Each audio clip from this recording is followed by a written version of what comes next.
विद्यार्थी भाइ बहिनीहरू, रेडियो ट्युसन कक्षामा यहाँहरूलाई हार्दिक स्वागत छ। यस रेडियो ट्युसन कक्षा हामीले सिद्धार्थ मावि, भुटनदेवी मावि, आधुनिक राष्ट्रिय मावि, बालज्योति मावि, ज्ञानदा मावि र त्रिभुवन माविसँगको सहकार्यमा हेटौँडा एफएमले उत्पादन गरेका हौं। आउनुहोस् सुरु गरौँ आजको रेडियो ट्युसन कक्षा। नमस्कार भाइ बहिनीहरू, आज फेरि म अर्को कक्षामा उपस्थित भएको छु। मेरो नाम माधव खतिवडा, सिद्धार्थ माध्यमिक विद्यालय हेटौँडा 2। भाइ बहिनीहरूले अघिल्लो पाठमा धेरै कुरा सिकिसकेका छौ र त्यसमा दिएका अभ्यासहरू पनि गरिसकेका छौ, मलाई विश्वास छ। र त्यसमा हामीले सङ्गीतज्ञ रामशरण दर्नाल भन्ने शीर्षकमा जीवनी विधालाई लिएर हेरेका थियौँ र त्यो जीवनी विधा के कस्तो हुँदो रहेछ भन्ने कुरो पनि हामीले थाहा पाइसकेका छौँ। र त्यसैको सेरोफेरोमा रहेर अभ्यासको क्रममा हामीले आज बुँदा टिपोट भन्ने पाठ्यवस्तु लिएर प्रस्तुत भएका छौँ। अब यो पाठ्यवस्तुमा प्रवेश गर्नुभन्दा पहिला केही भनाइहरू राख्दा सान्दर्भिक नै हुन्छ भन्ने सोचेर हामीले राख्ने गरेका छौँ र यसबाट हामीलाई उत्प्रेरणा प्राप्त होस् भन्ने आशा पनि गरिन्छ। र त्यसै गरी यहाँ दुईवटा शब्द छ, उस्तै शब्द छ। एउटा धन, एउटा निधन। यो धन चाहिँ कसैसँग मात्रै हुन्छ, कसैको मात्रै हुन्छ, सबैजनाको हुँदैन। तर निधन चाहिँ सबैको हुन्छ भन्छन्। त्यसैले निधन हुनुभन्दा अगाडि आफू राम्रोसँग जिउनको लागि धनको आवश्यक पर्छ र त्यो धन पनि केबाट आर्जन गर्न सकिन्छ त भन्दा विद्याबाट नै आर्जन गर्न सकिन्छ। त्यसैले हामीले समयअनुसार राम्रोसँग पढ्नुपर्छ भनेर भन्छौँ र भाइ बहिनीहरूले नै त्यही अनुसार आफ्नो लक्ष्य लिइसकेका छौ। र त्यसैमा यहाँ भन्छ, त्यसो भए विद्या के हो त?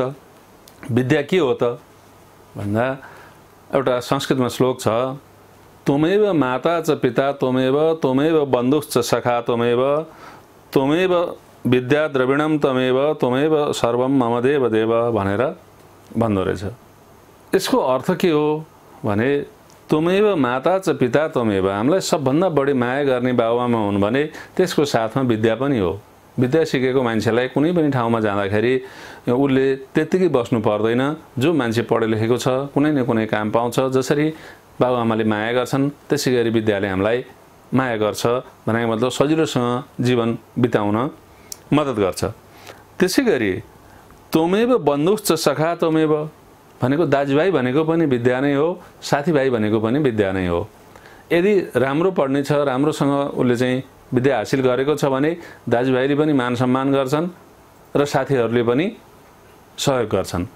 यदि नपढेको मान्छे छ भने यी कुराहरू हुँदैनन्। आफ्नै नजिककै साथीभाइ पनि मलाई थाहा छैन भन्छ, जो मान्छे ठुलो पदमा पुगेको छ, धेरै पढेको छ र टाढाकै साथीभाइ पनि हो त्यो त मेरो आफ्नै साथी हो भन्छन्। त्यस कारणले गर्दाखेरि विद्या सिक्नु अपरिहार्य छ र भाइ बहिनीहरूले ती कुराहरू धेरै बुझिसकेका छौ। र त्यसै गरी अर्कोमा भन्छ,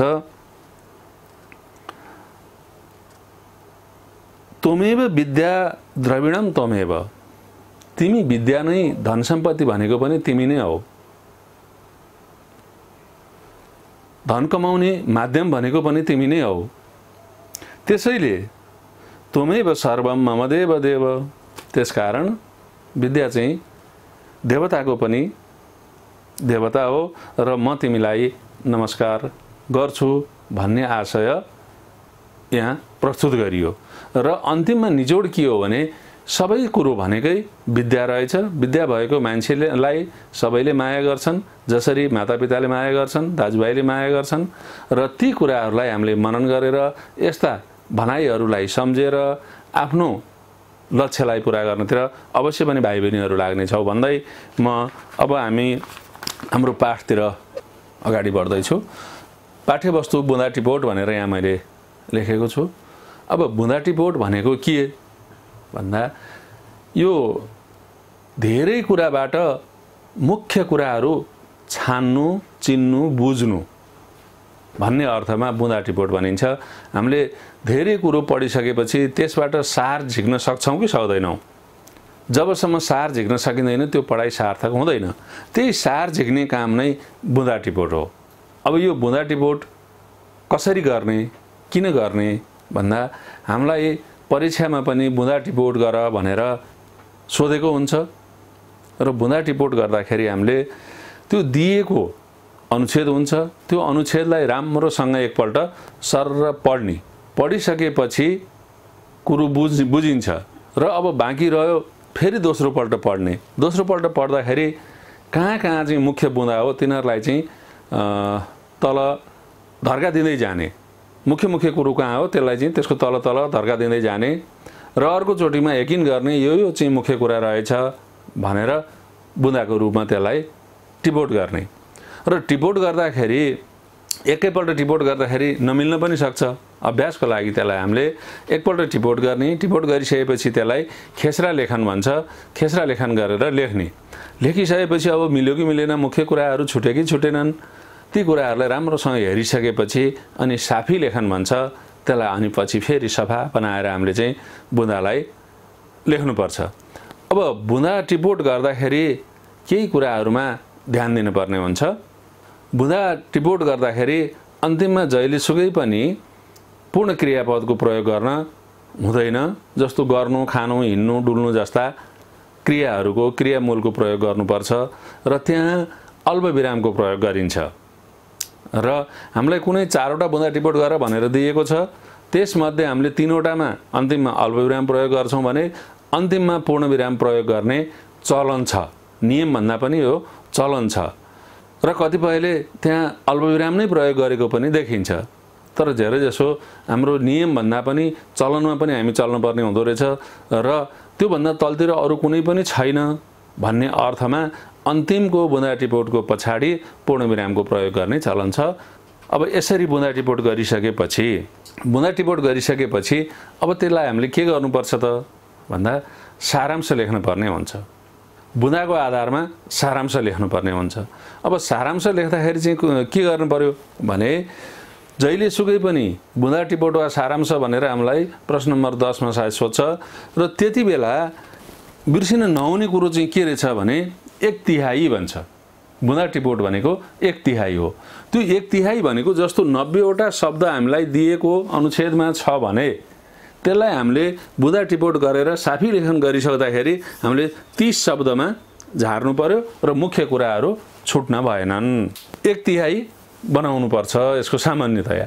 अब 1/3 ठ्याक्कै कसरी हुन्छ, 90 को 30 कसरी हुन्छ भन्दा त्यसमा केही 2-4 शब्द तलमाथि गर्न सकिन्छ। सामान्यतया 5% जति, बढी पनि हुनसक्छ कम पनि हुनसक्छ। भनेको 30 को 32 हुन सक्ला, 28 हुन सक्ला, त्यतिसम्मलाई त्यो मान्य हुन्छ। र अर्को कुरो बुँदा टिपोट गर्दाखेरि मुख्य कुराहरूको टिपोट गर्ने हो, त्यसलाई 1/3 गर्ने भनेर खालि 1/3 मात्रै जाने होइन, मुख्य कुरो सहित 1/3 गर्ने हो। र अर्को कुरो त्यो जुन दिएको गद्यांश छ त्यो गद्यांशको सार आफूले बुझ्नु पर्यो। पढ्दाखेरि गद्यांशको सार आफूले पुरा बुझेको हुनु पर्यो अनि मात्रै त्यो बुँदा टिपोट गरेर सारांश लेख्न हामीलाई सजिलो हुन्छ। कतिपय भाइ बहिनीहरूले त्यहाँ जे छ त्यही सार्दिनी गरेको पाइन्छ, तर त्यसरी लेखिएको सारांश वा बुँदा टिपोटलाई राम्रो मानिँदैन र आफ्नो शैली, आफ्नो मौलिकतामा ढालेर त्यसलाई लेख्ने गर्नुपर्छ। अब यति गरिसकेपछि बुँदा टिपोट तोके अनुसार 4वटा बुँदा टिपोट गर भन्छ अहिलेको संरचना अनुसार। बुँदा टिपोट गरे बापत आधी नम्बर 2 नम्बर आउँछ र सारांश गरे बापत 3 नम्बर आउँछ। जम्मा पूर्णाङ्क 5 को यो हुन्छ र यसरी एउटा बुँदा टिपे बापत आधी नम्बर, चाडा बराबर 2 नम्बर र सारांश गरे बापत 3 नम्बर गरेर जम्मा 5 नम्बरको यो पूर्णाङ्क रहन्छ। र मैले सामान्यतया भने यसलाई यसरी टिपोट गर्दाखेरि सजिलो हुन्छ। पहिला एकचोटि सर पढ्ने, त्यसको कहाँ के छ ती कुराहरू हामी हेर्छौँ बुँदा टिपोट गर्दाखेरि। र अब यसलाई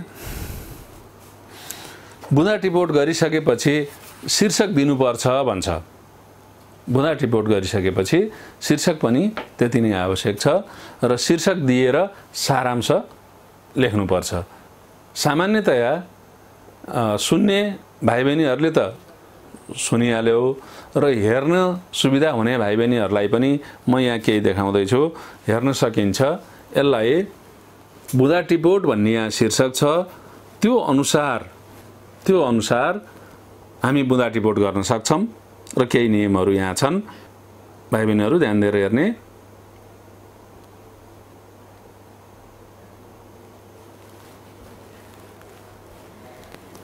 देखिन्छ है, अक्षर सानो छ भाइ बहिनीहरू, राम्रोसँग हेर्ने। यहाँ जे नियम तरिका भनेका छन्, मैले अघि जे भनेको छु ती कुराहरू यसमा छन् र यसको अनुसरण गर्दै भाइ बहिनीहरूले बुँदा टिपोट गरेर सारांश गर्नेछौ भन्ने विश्वासमा छु।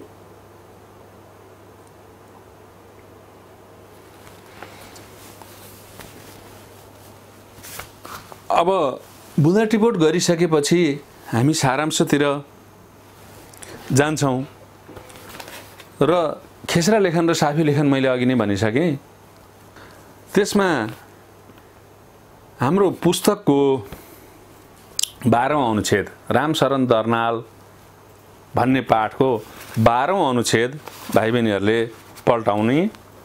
म पनि त्यसमै गइरहेको छु।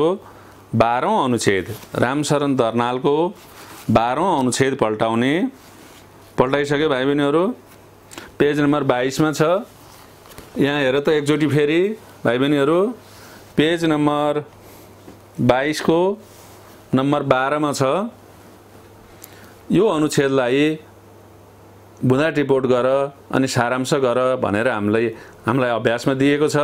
त्यही कुरो यहाँ देखाउने प्रयास गर्दैछु म। अब यसलाई कसरी गर्ने होला? जस्तै 12 नम्बरमा अभावै अभावका बीचमा रहेर पनि उनले गरेको योगदानको कदर गर्दै भन्नेबाट सुरु भएर राष्ट्रिय पुरस्कार पनि प्राप्त गरेका छन् सम्मको अनुच्छेदलाई हामीले बुँदा टिपोट गर्न पर्यो। उदाहरणको लागि म यहाँ केही बुँदाहरू टिपोट गर्छु यस अनुच्छेदबाट। जस्तै नम्बर 1 सुन्ने भाइ बहिनीहरूले पनि टिपोट गर्नु होला, देख्ने भाइ बहिनीहरूले पनि टिपोट गर्नु होला। अनुभवका बीचमा रहेर, अनुभवका बीचमा रहेर उनले गरेको योगदानलाई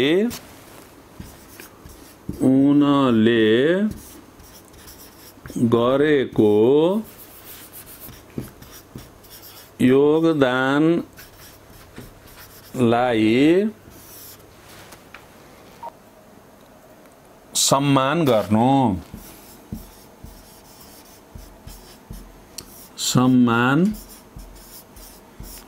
मैले अल्पविराम प्रयोग गर्ने भने भाइ बहिनीहरू यसरी क्रियामूलमा ल्याएर अल्पविरामको प्रयोग गर्ने। अब दोस्रो बुँदा यस्तो हुन सक्छ, फेरि मैले जे बुँदा टिपोट गरेँ त्यही नै हुनुपर्छ भन्ने छैन। भाइ बहिनीहरूले कुनै पनि बुँदा तयार गर्न सक्छौ। अब त्यसपछि दोस्रो बुँदामा गोर्खा दक्षिण बाहु, गोर्खा दक्षिण बाहु साधना कला सम्मान,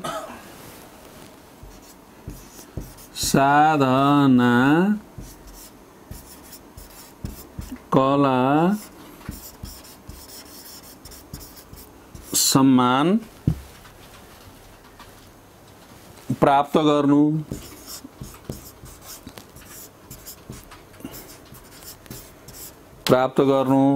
दुईवटा भयो। त्यसैगरी अर्को बुँदाको रूपमा हामीले उनले राष्ट्रिय र नम्बर 3 मा उनले राष्ट्रिय र अन्य पुरस्कार प्राप्त गर्नु। अन्य पुरस्कार प्राप्त गर्नु। भाइ बहिनीहरू सुनिरहेछौ। र अन्तिम बुँदा सङ्घ संस्थाले सम्मान गर्नु। नम्बर 4 मा सङ्घ संस्थाले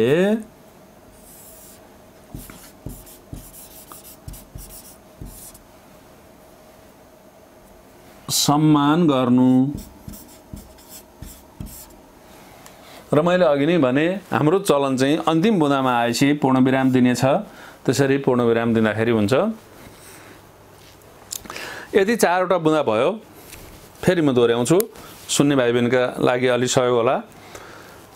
नम्बर 1 को बुँदा हामीले 12 नम्बर अनुच्छेद 12 को बुँदा रिपोर्ट गरिरहेका छौँ। रामशरण दर्नालको पेज नम्बर 22 मा अनुभवका बीचमा रहेर उनले गरेको योगदानलाई सम्मान गर्नु। नम्बर 2 गोर्खा दक्षिण बाहु साधना कला सम्मान प्राप्त गर्नु। उनले राष्ट्रिय र अन्य पुरस्कार प्राप्त गर्नु। र अन्तिममा सङ्घ संस्थाले सम्मान गर्नु भनेर हामीले 4वटा बुँदा टिपोट गऱ्यौँ। अब यो बुँदालाई हामीले सारांश बनाउनु पर्यो।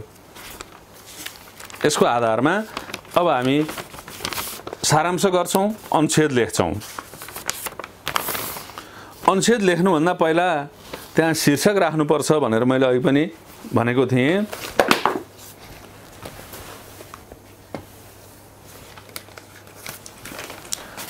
अब मैले यो बुँदालाई मेटेँ। शीर्षक हामी के राख्न सक्छौँ होला? शीर्षक जसले पनि एउटै राख्नुपर्छ भन्ने छैन। सामान्यतया यसको शीर्षक हुनसक्छ रामशरण दर्नाल भनेर शीर्षक राख्दा हुन्छ। शीर्षक लेख्दाखेरि जहिले पनि यस्तो लेख्नुपर्छ है भाइ बहिनीहरू। यसमा धेरै झुकिने गर्छौँ। रामशरण दर्नाल शीर्षक राख्यौँ। अब अहिलेको बुँदा पर्ने गरी हामीले यसलाई यसरी लेख्न सक्छौँ। रामशरणले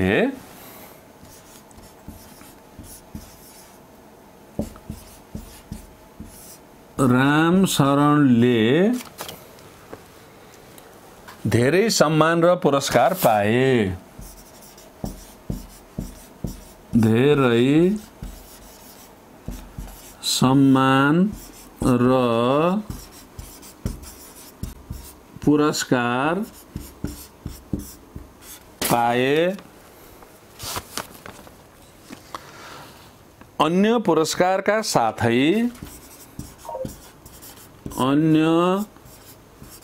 पुरस्कारका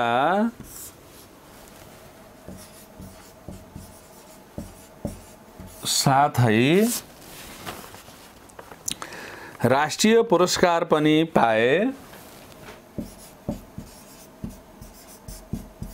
राष्ट्रिय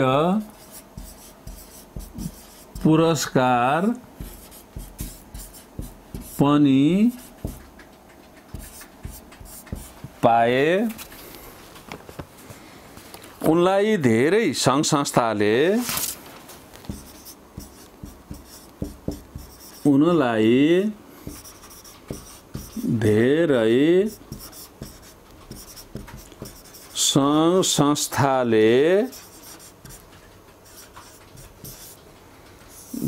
सङ्घ संस्थाले सहयोग र सम्मान गरेका थिए। सहयोग र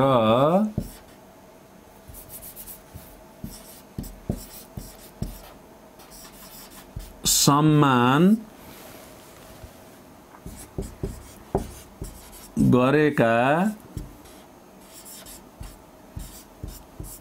थिए। अब यसरी हामीले सारांश गर्दाखेरि यसको निचोड के रहेछ त? यो अनुच्छेदको निचोड के रहेछ भन्दा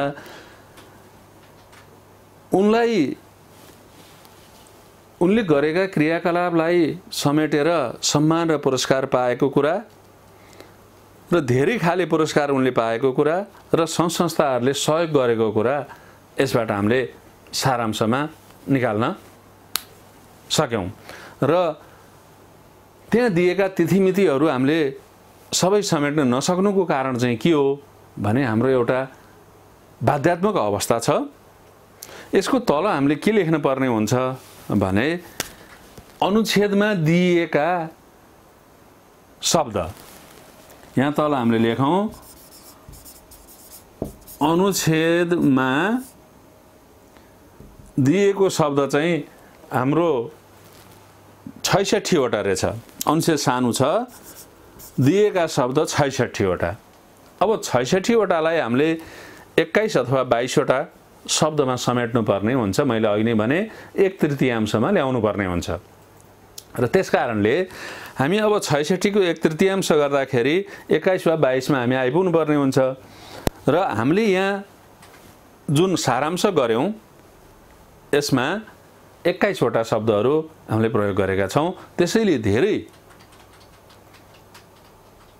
तिथिमितिहरू राख्दाखेरि 1/3 भन्दा बढी हुने र तिथिमिति भनेको उसले पाएका पुरस्कारहरूलाई फेरि उल्टाएर ठूलो बनाउने हो भने, सारांशबाट चाहिँ विस्तृतीकरणतिर लाने हो भने पुरस्कार पाए भन्दा कुन पुरस्कार पाए, कहिले पाए, त्यसका कुराहरू यसलाई विस्तृतीकरण गर्दाखेरि आउन सक्ने भएको हुनाले हामीले चाहिँ यसरी राख्यौं। अब संघ संस्थाहरूको नाम दिएको छ, यहाँ संघ संस्था भनेर समेट्ने बित्तिकै त्यसलाई हामीले प्रश्न गर्यौं कुन कुन संघ संस्था भन्दाखेरि विस्तृतीकरण गर्दाखेरि संघ संस्थाको नाम आइहाल्छ र सार खिच्ने क्रममा चाहिँ हामीले यहाँ 21 अब सारांशमा भएका शब्दहरू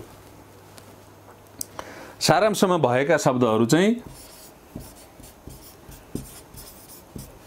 सारांशमा भएको चाहिँ जम्मा हामीसँग 21 वटा शब्द रहेछ। यसरी गणना गरेर तल लेख्दाखेरि राम्रो मानिन्छ। भाइ बहिनीहरूले साँच्चै नै अध्ययन गरेका रहेछन्, कतिवटा शब्दहरू रहेछ, त्यसमध्ये मैले कतिवटा गर्नुपर्ने रहेछ भन्ने कुरो थाहा हुन्छ। त्यसैले गर्दाखेरि यसरी हामीले बुँदा टिपोट गरेर सारांश गर्नुपर्ने हुन्छ। र अर्को समस्या चाहिँ के छ भने हामीले जस्तै योभन्दा अगाडि एसएलसी भन्थ्यो, सी भन्थ्यो, त्यो परीक्षाका कपीहरू जाँच्दाखेरि हामीले धेरै के पाउँथ्यौं भने माथि सोधिया छ बुँदा टिपोट गरेर सारांश लेख भनेको हुन्छ, तर भाइ बहिनीहरू कतिले बुँदा टिपोट मात्रै गरेर छोडिदिएको हुन्छ र कतिले सारांश मात्र लेखेको हुन्छ र यसमा धेरै जसो विद्यार्थीले बुँदा मात्रै टिपोट गरेको हुने, सारांश नलेखेको हुने। त्यसमा पनि झन् धेरै विद्यार्थीले शीर्षक नराख्ने यो समस्या छँदैछ र अहिले पनि त्यो नरहोस्, हटोस् भन्ने उद्देश्यका साथ हामीले यहाँ चाहिँ यी कुराहरू प्रस्तुत गर्यौं र बुँदा पनि टिप्नुपर्छ, सारांश पनि गर्नुपर्छ। मैले अघि नै भने अङ्क फरक छन्।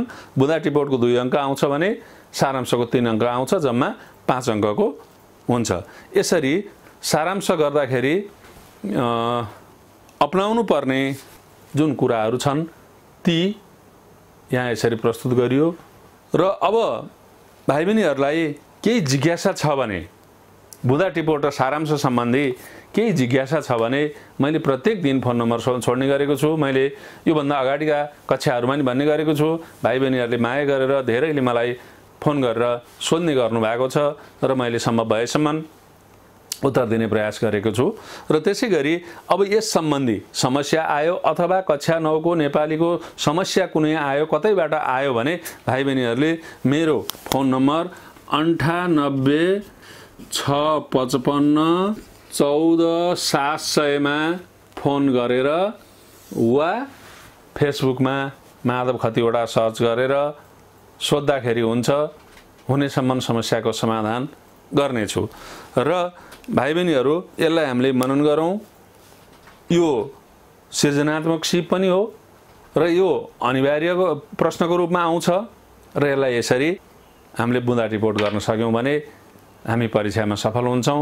र यसैगरी यो रेडियो नसुन्ने अथवा युट्युब नहेर्ने साथीहरूलाई पनि केही सहयोग गरिदिनु हुनेछ भन्ने आशाका साथ म बिदा हुन्छु। नमस्कार, धन्यवाद। विद्यार्थी भाइ बहिनीहरू, आजका लागि रेडियो ट्युसन कक्षाको समय यति नै। कोरोना भाइरसको संक्रमण बढ्दै गएसँगै ठप्प भएको पठन पाठन र विद्यार्थी भाइ बहिनीहरूको पढ्ने लेख्ने बानीलाई यस रेडियो ट्युसन कक्षाले कायम राख्नेमा हामी विश्वस्त छौं। अहिलेका लागि भने कार्यक्रम निर्माण टोलीका सम्पूर्ण सहकर्मीहरू बिदा हुन्छौं। नमस्कार।